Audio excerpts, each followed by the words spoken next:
ಹೊಡಿಬೇಡಿ. ನಾಟಕ ಮಾಡಿಸ್ಬೇಕು ಅಂತ ನನ್ನ ಹತ್ರನೇ ನಾಟಕ ಆಡಿದ್ಯಾ? ಅವರು ನಿನಗೆ ಹೊಡಿತಾರೆ ಅನ್ನೋ ಭಯದಲ್ಲಿ ನಮ್ಮ ರಾಜಲಕ್ಷ್ಮಿ ನಾಟಕ ಮಾಡೋದಕ್ಕೆ ಒಪ್ಕೊಂಡ್ರೆ ಅವಳನ್ನೇ ಸಾಯಿಸ್ಬೇಕು ಅಂತ ನೋಡ್ತೀರಾ? ಹೇಳೋ, ರಾಜಲಕ್ಷ್ಮಿಗೆ ಗುರಿ ಇಟ್ಟು ಏನಕ್ಕೆ ನಾಟಕ ಮಾಡಿಸ್ದೆ? ನನ್ಗೇನು ಗೊತ್ತಿಲ್ಲ ಯಜಮಾನ್ರೆ, ನನ್ಗೇನು ಗೊತ್ತಿಲ್ಲ. ಇವನ್ನ ಹೀಗ್ ಕೇಳಿದ್ರೆ ಬಾಯ್ ಬಿಡಲ್ಲ ಅಣ್ಣ, ಇವನ್ನ ಸಾಯಿಸ್ಬಿಡ್ತೀನಿ. ಇವನೇನಾದ್ರೂ ನಿಜ ಹೇಳ್ತಾ ಇದ್ರೆ ಆ ಮರ ಕಟ್ಟಾಕು. ಹೇಳೋ, ಯಜಮಾನ್ರೆ, ಹೇಳ್ತೀಯೋ ಇಲ್ಲೋ ಸಾಯ್ತೀಯೋ? ಹೇಳೋ. ಏಯ್, ಯಾರನ್ನೋ ಕಾಪಾಡೋದಕ್ಕೆ ನಿನ್ ಪ್ರಾಣಕ್ಕೆ ಏನಕ್ಕೆ ತನ್ಕೋತೀಯ? ನಿಜ ಹೇಳಿದ್ರೆ ನಿನ್ನ ಬಿಟ್ಬಿಡ್ತೀವಿ. ಇಲ್ಲ ಅಂದ್ರೆ ನಿನ್ ಪ್ರಾಣ ಹೋಗೋದಂತೂ ಗ್ಯಾರಂಟಿ ಕಣೋ. ಹೇಳೋ. ಹೇಳ್ತೀನಿ.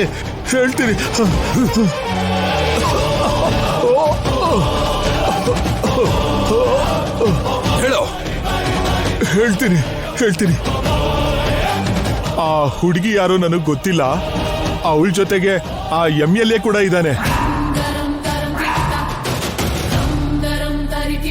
MLA ನಾ?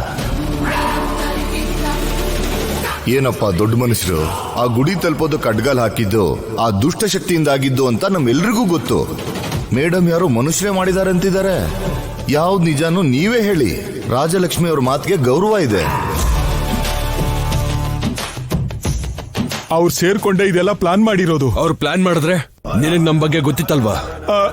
ಅದು ನಾನ್ ಬೇಡ ಅಂತ ಹೇಳ್ತಾನೆ ಇದ್ದೆ. ರಾಜಾರಾಮ್ ಅವ್ರಿಗೆ ಗೊತ್ತಾದ್ರೆ ಪ್ರಾಣ ತೆಗಿತಾರೆ ಅಂತ ಹೇಳ್ದೆ. ಆದ್ರೆ ಅವ್ರು ನನ್ನನ್ನ ಹೆದರ್ಸಿದ್ರು, ದುಡ್ಡು ಕೊಟ್ರು. ಅದಕ್ಕೆ ನಾನು ಒಪ್ಕೊಂಡ್ಬಿಟ್ಟೆ. ಯಜಮಾನ್ರೆ, ನನ್ನಿಂದ ತಪ್ಪಾಯ್ತು, ಕ್ಷಮಿಸ್ಬಿಡಿ. ಏಯ್, ಛೇ, ಹೋಗೋ. MLAಗೆ ದೇವಸ್ಥಾನಕ್ಕೆ ಏನ್ ಸಂಬಂಧ? ರಾಜಲಕ್ಷ್ಮಿ ದೇವಸ್ಥಾನಕ್ಕೆ ಬಾಗಿಲು ತೆಗೆದ್ರೆ MLAಗೆ ಏನ್ ನಷ್ಟ? ಅವನ್ ಯಾಕೆ ರಾಜಿನ ಸಾಯಿಸ್ಬೇಕು ಅಂತ ನೋಡ್ತಿದ್ದಾನೆ. ಇನ್ ತಡ ಮಾಡೋದ್ ಬೇಡ ಅಣ್ಣ. ಈ ಹೊತ್ತಲ್ಲಿ ಅವನು ಗೆಸ್ಟ್ ಹೌಸ್ ಅಲ್ಲೇ ಇರ್ತಾನಲ್ವಾ?